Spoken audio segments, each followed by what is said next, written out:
Okay. All right. Well, good evening, everyone. Thank you all for tuning in to the presentation tonight. And thank you, Matthew Broder, for inviting me to speak. My name is Jill Farinelli, and I've written a book called The Palatine Wreck, The Legend of the New England Ghost Ship.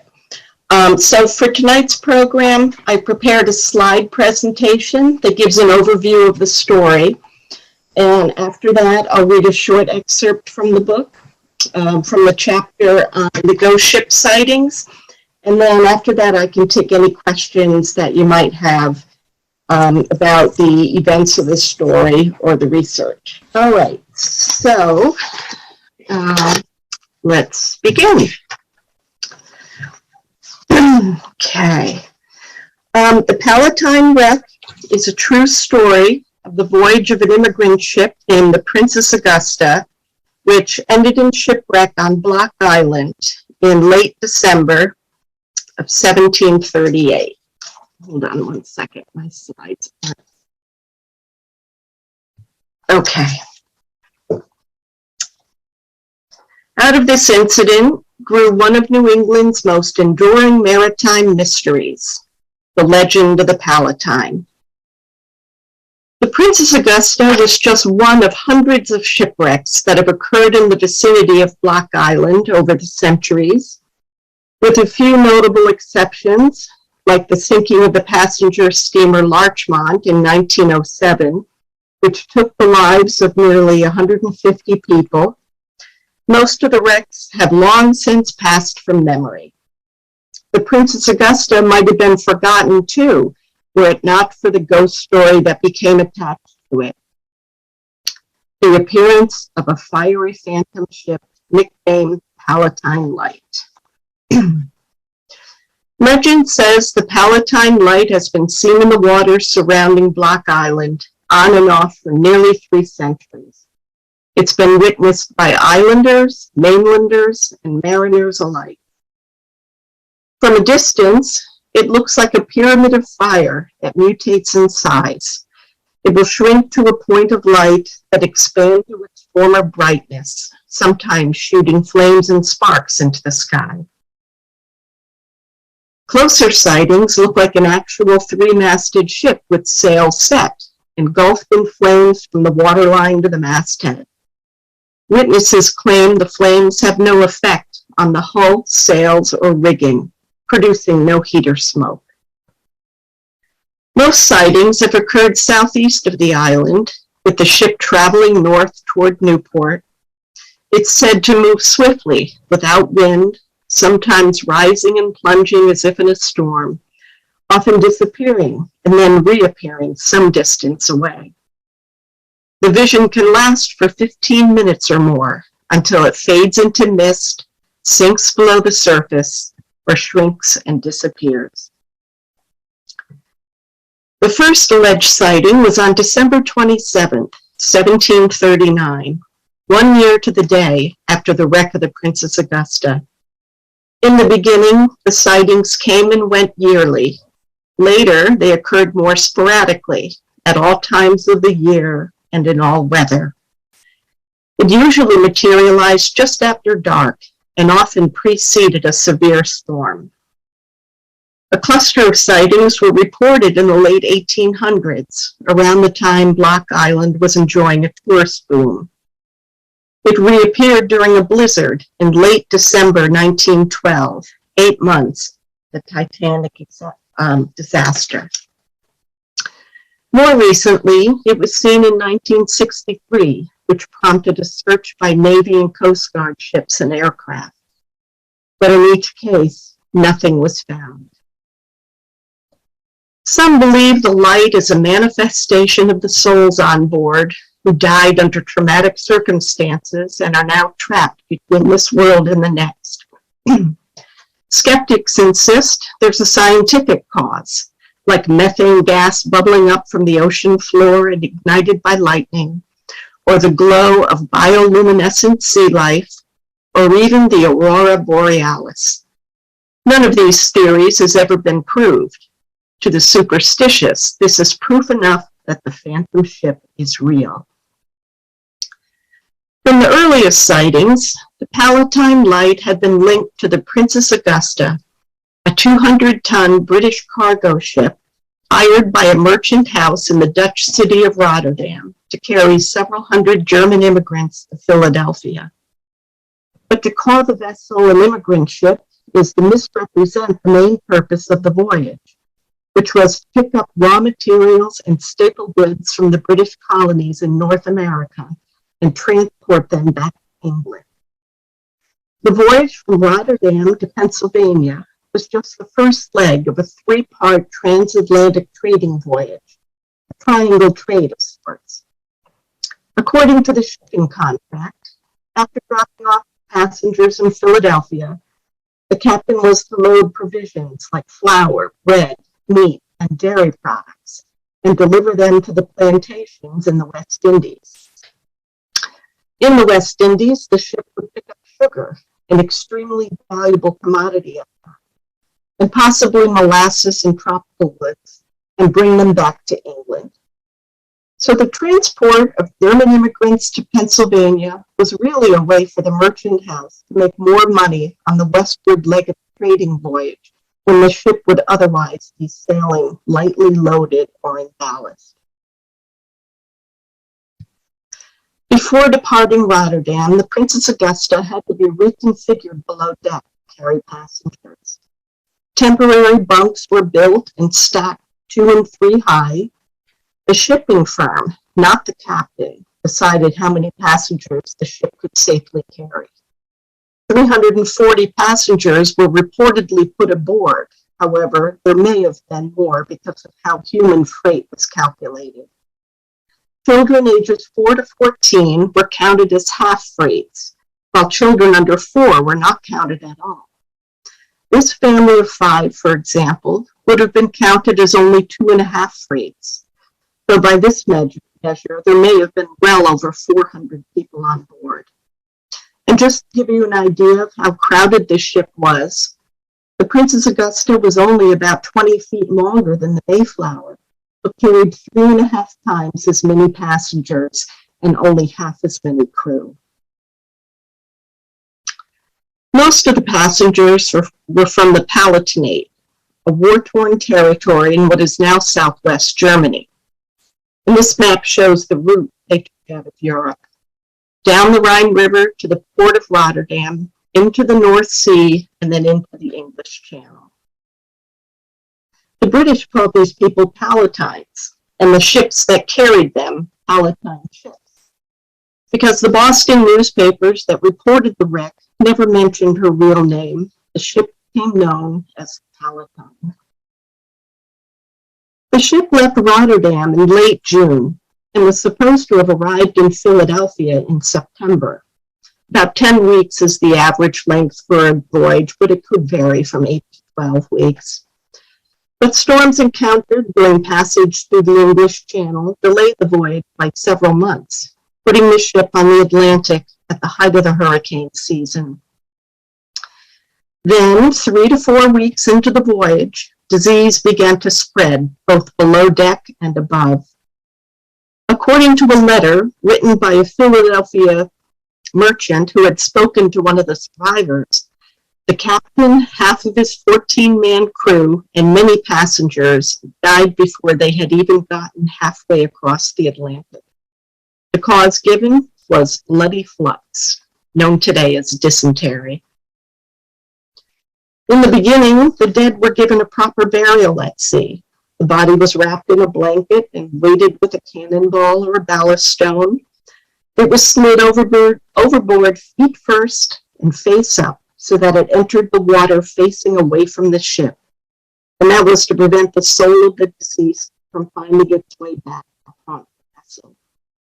But later in the voyage, as the pace of death quickened and the number of able-bodied men dwindled, the bodies were likely pitched unceremoniously over the side. For reasons I'll explain in a minute, the Princess Augusta ended up in Block Island Sound in late December. They were hundreds of miles from their intended destination. Then, 2 days after Christmas, the ship, which was now carrying 105 sick and starving passengers and crew, grounded on a sandbar at the northern tip of the island, at the time a snow-covered, sparsely habited place.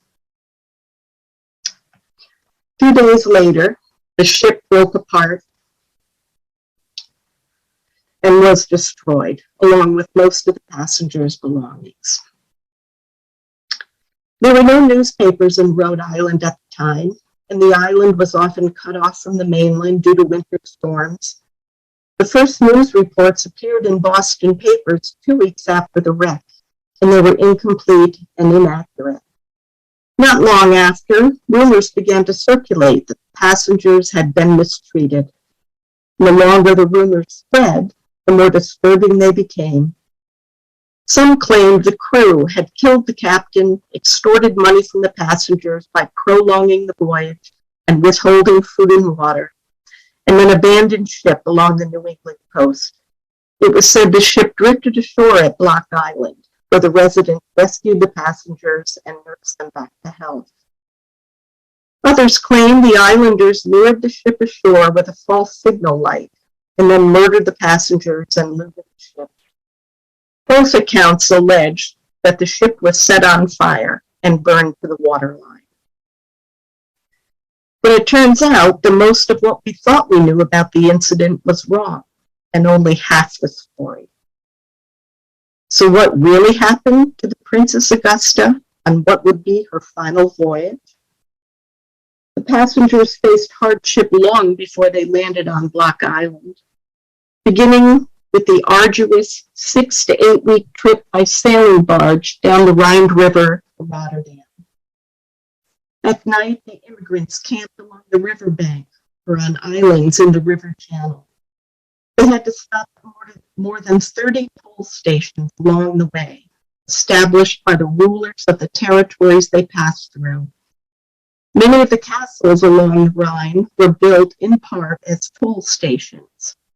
The term robber baron originated here to describe the medieval German lords who charged exorbitant fees, more like a ransom than a toll. This toll station is called Pfalz Castle, and it would have been memorable. It was built in the middle of the Rhine. Guards hung a chain across the river to prevent boats from passing without paying the toll. Those who tried to slip past were fired upon by archers in the tower. The crew was captured, thrown in the dungeon, which consisted of a floating wooden raft in the bottom of a well. So after reaching the Netherlands, the group spent 2 weeks in a holding camp established in a soggy field outside Rotterdam, then booked passage with a shipping company named, ironically, the Hope Firm. This was a family of merchant bankers operating out of Rotterdam and Amsterdam and headed by a Scottish expatriate named Archibald Hope, who had a reputation for putting profit above the health and safety of passengers. And incidentally, the Hope Diamond is named for this family, who owned it in the early 1800s. Once at sea, the weather they encountered on the North Atlantic was the worst in years. According to one source, the ship battled a dozen storms over the course of 14 weeks. Journal accounts from other Palatine ships describe the agony of the sick and dying as they were thrown from their bunks in heavy seas. In early December, the ship arrived off the coast of South Carolina. For reasons we can only guess at, the acting captain decided to make an unscheduled stop in Charleston. It's likely that the merchant ship they passed earlier in the voyage, a ship from Jamaica, told the captain about the 2 hurricanes that had struck the West Indies in late summer. Those storms destroyed the island sugarcane crop. So running behind schedule and with the profitability of the voyage at risk, the captain put in at the port of Charleston. There he might get a share of the Carolina rice harvest to bring back to England, helping to mitigate the financial losses of the voyage. But when they arrived, they found the city in great distress. A scorching heat wave, followed by a smallpox epidemic, had all but shut the port city down. People were reportedly dropping dead in the streets. And so the Princess Augusta picked up a small load of tropical hardwood, then left Charleston and continued north toward Philadelphia. Unfortunately, by the time the Princess Augusta reached Delaware Bay in mid-December, the Delaware River was already frozen. In fact, it used to freeze for weeks at a time in the 18th and 19th centuries. While sailing back and forth at the entrance of the bay, waiting for the river to thaw, the ship was blown up the coast, landing in Block Island Sound during a blizzard. But while weather played a vital role in the ship's destruction, the voyage was doomed before it ever left Rotterdam. Newspaper reports of the wreck claimed the passengers were sickened by the ship's water supply, which had been stored in old wine barrels. But there's evidence that some of the passengers were already sick when they boarded ship. The holding camp they were forced to stay in on the outskirts of Rotterdam was reportedly crowded and overrun with dysentery. It was said more than 80 infants died there in a very short period of time. In fact, dysentery plagued most of the nearly 24 Palatine ships that year, suggesting that the barrels on board the Princess Augusta were not the source of the disease. I learned about the Palatine legend while vacationing with friends on Block Island. After I got home, I found some articles on the subject. I also read a short book about the Palatine published in the early 90s.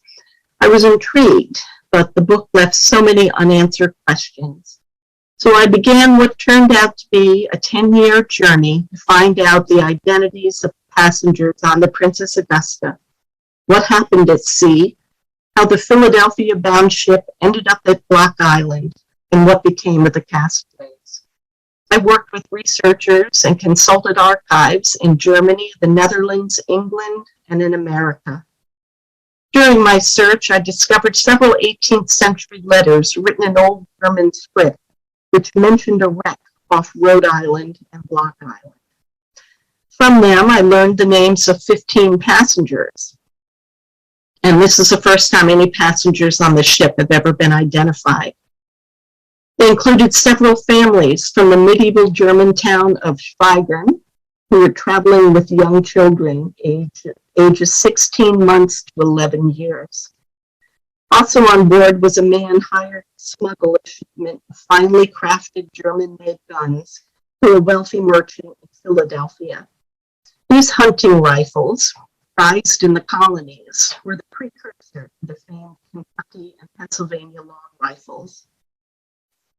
One letter, written by that same merchant after the survivors finally arrived in Philadelphia, described the horrifying conditions below deck, the callous behavior of the first mate who took over after the captain died, and the desolation of the island at the time of the wreck.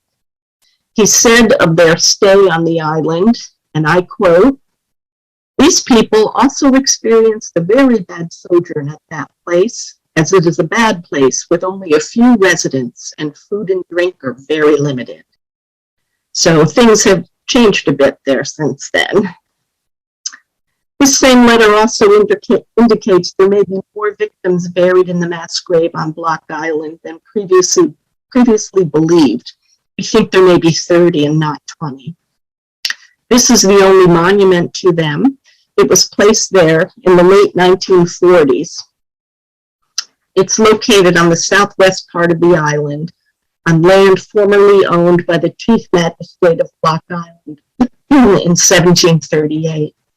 He and his wife had taken some of the shipwreck victims into their home.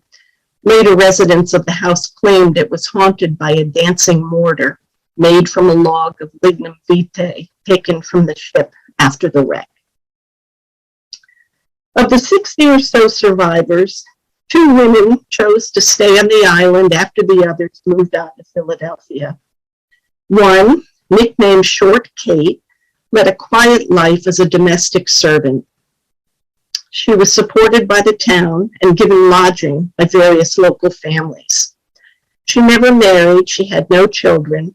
She was believed to be buried in a small family cemetery off Corn Neck Road. In one corner of the cemetery, there appear to be several graves marked by field stones, and hers may be one of them. The other woman, nicknamed Long Kate because of her unusual height, led a more colorful life on the island.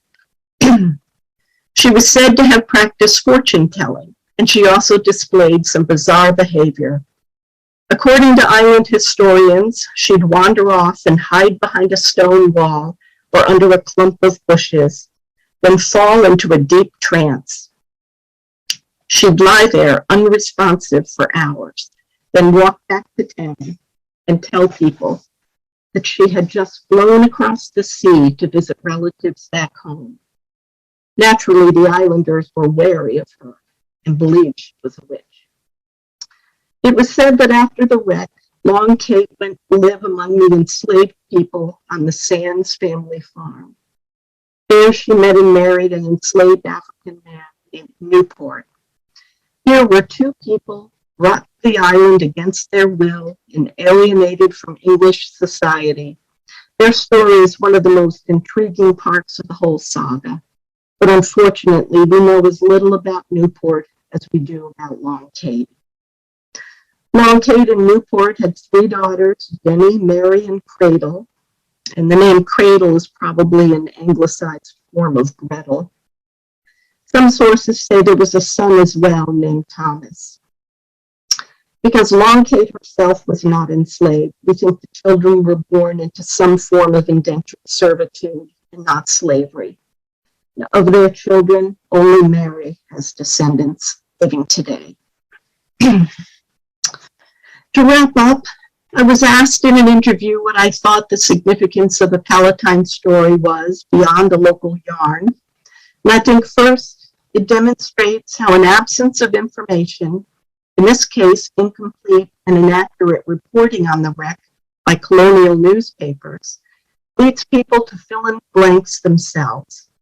This is how rumors about the ship's demise and the mistreatment of passengers started.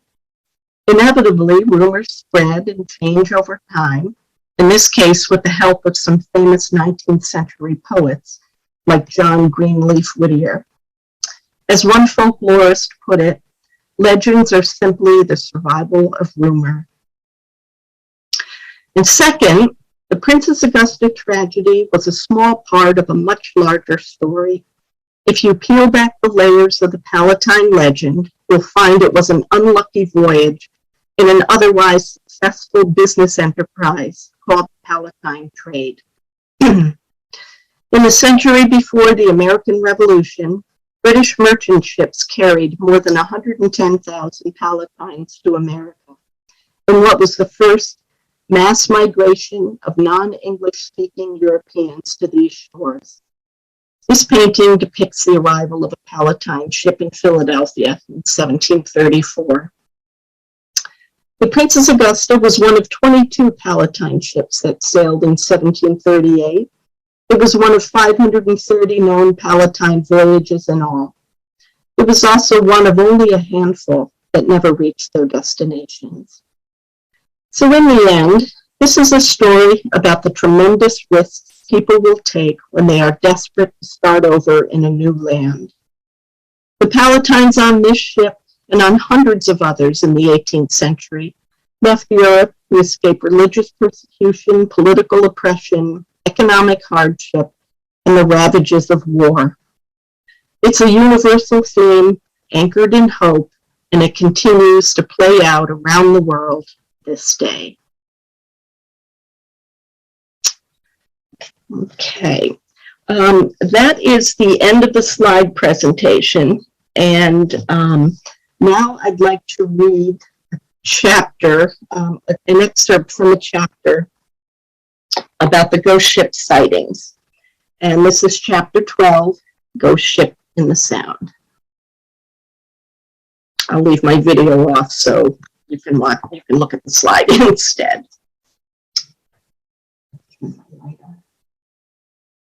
Okay, chapter 12. One evening in late December, the British trading vessel Somerset was passing through Block Island Sound when the crew spied a tall ship on fire. As they headed toward the burning vessel, it suddenly sank into the sea. The captain recorded the disturbing incident in his log. He wrote, "I was so distressed by the sight that we followed the burning ship to her watery grave, but failed to find any survivors of flotsam." This is perhaps the first eyewitness account of what has come to be known as the Palatine Light. This apparent flaming ghost ship has haunted the waters around Block Island on and off for centuries. Because its first appearance coincided with the one-year anniversary of the Princess Augusta wreck, it has been connected to the disaster ever since.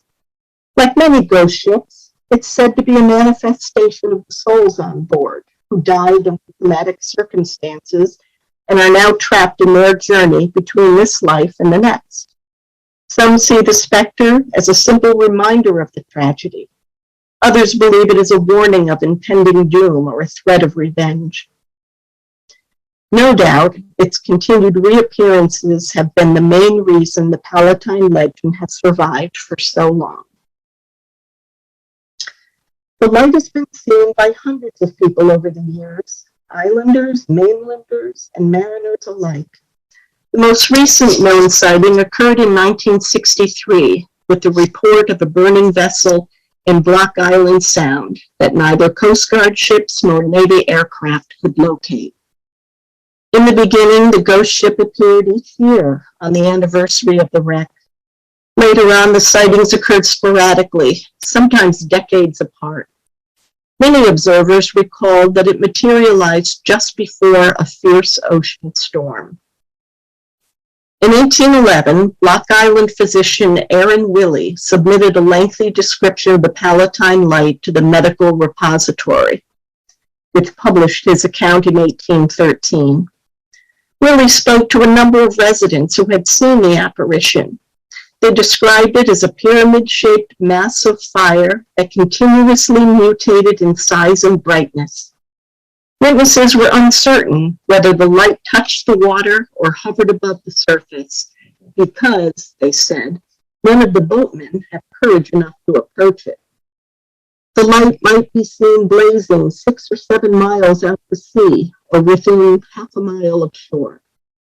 Added Willey, "A gentleman whose house is situated near the sea informs me that he has known it to illuminate considerably the walls of his room through the windows." Willey first saw it with his own eyes at twilight one evening in February 1810. He wrote, "It was large and gently lambent, very bright, broad at the base, and terminated acutely upward. From each side seemed to issue rays of faint light, similar to those perceptible in any blaze placed in the open air and viewed in the night. It continued about 15 minutes from the time I first observed it, and then slowly became smaller and more dim till it was entirely extinguished." He saw it again that same year on the evening of December 20th.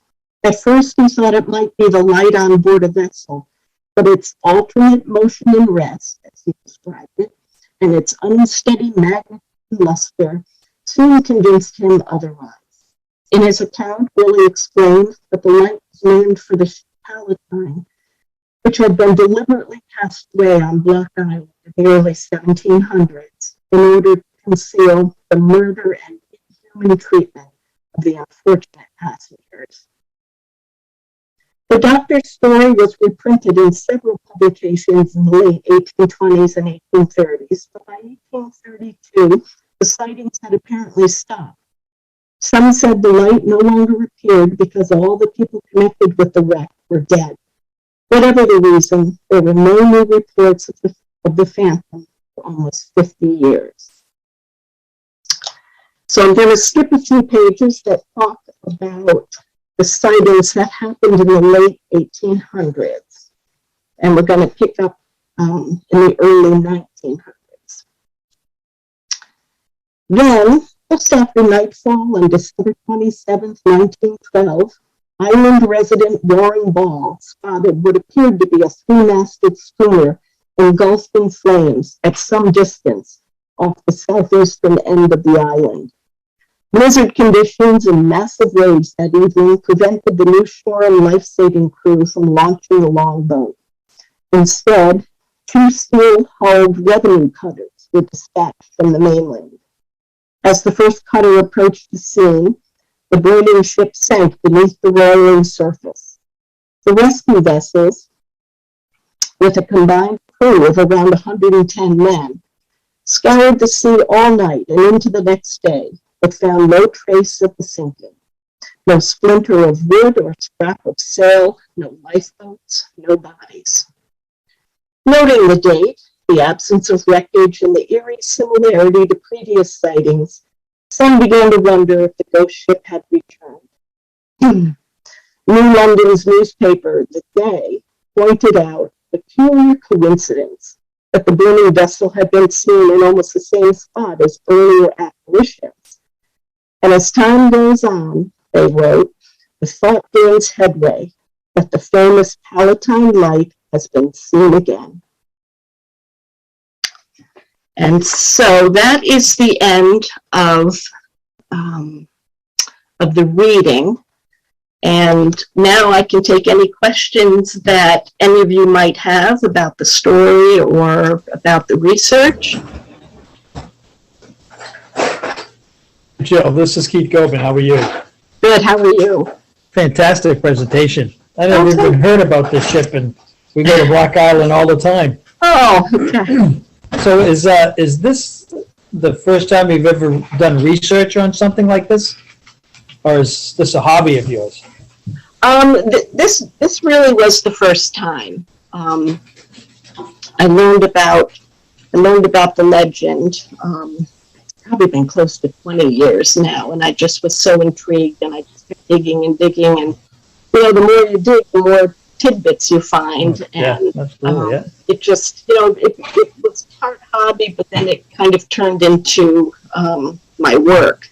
So I'm a freelance editor and writer, and I work at home, so I was able to work on both the book and my regular job. So it worked out well. Awesome. Has there been any recent history sightings of the ship? Not that I know of, but I need to scour the Coast Guard records. I need to look through more recent ones. I haven't heard of any new sightings. I saw on the web there was a woman in 1985 who claimed her dog, she was on the island with her dog. The dog started barking frantically, and she said when she looked up she saw a burning ship, but I don't know if that was real or if that was just dogs are always making stuff up like that. Right. Well, it's very intriguing. I'm gonna look some more into this. Like I said, our family goes up to Black Island all the time, so this would be interesting. See if we can find some. I want to find that marker that you said. That gravestone. It's hard to find. It's on private property, and you have to go down this maze of dirt roads. And there's a small white dog that kind of guards one of the roads. It's hard to get past him on foot. I tried. So. Well, great. Thank you very much. Thank you.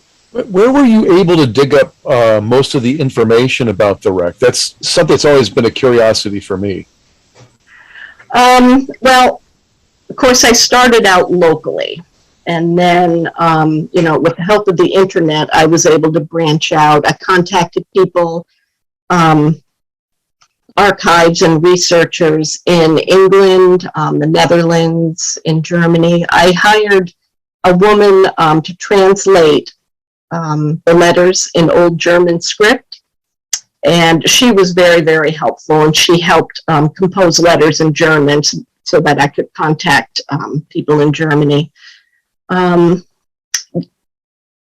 actually, the letters, a lot of those letters were held in Philadelphia in Historical Society of Pennsylvania. That's where I found a lot of the letters. And this woman, Esther Bauer, she translated them for me. And that's when I found out a lot of details about the actual voyage and also the names of the passengers. And she was extremely helpful because she went over she has relatives in Switzerland. And so she went over one summer and spent some time there. And she was able to travel to that village of Schweigern, which is where these families were from. And she traveled around. She went to their archive. She got me the church records that gave the names and the ages of those families. And she also took pictures of the town so I could see what it looked like, what it may have looked like back then. There were a lot of historic buildings. So, with the help of the internet, you really can find out quite a bit, puts you in touch with people that you never would have known about otherwise. So. A second question I have, something that popped into me, the Palatine group, do they have any relationship to the Amish groups? Yes, they are the ancestors of the Amish. Right. Yep, I ask because over the years, my family. Pennsylvania Dutch. Yes. The Pennsylvania Dutch. Yep. Yeah. Actually, the Amish, I think originally are Swiss, but they traveled together with Palatines. Yeah. And there was a ship in 1737 that sailed from Rotterdam, just like all the Palatine ships, and that was loaded with Amish.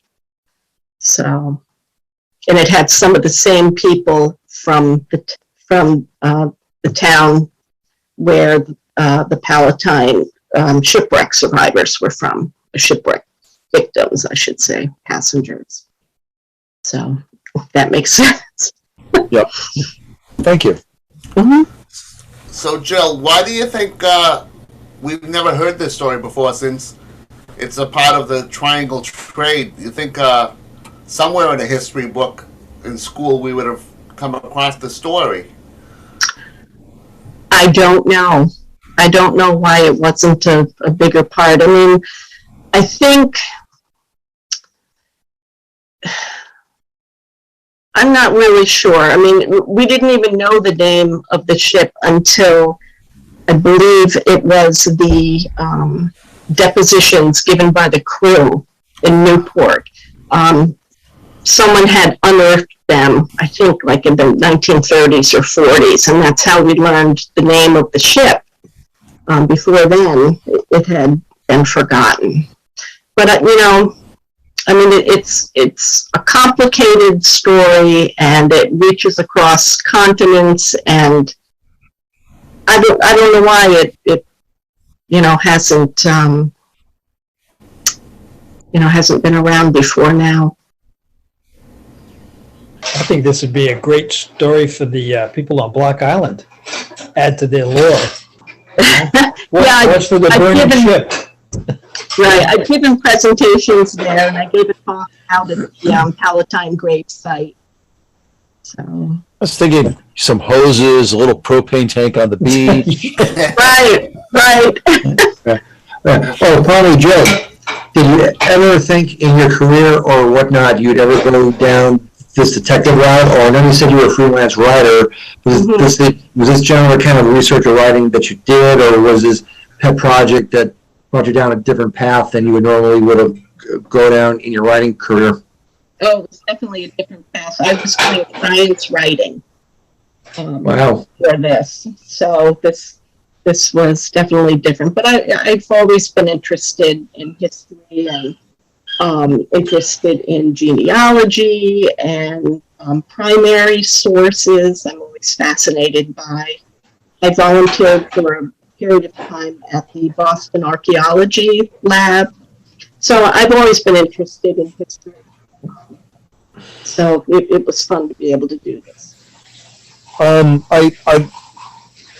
been dodging phone calls this evening, but has anybody actually done diving off the shore to see if there's anything left of the wreck?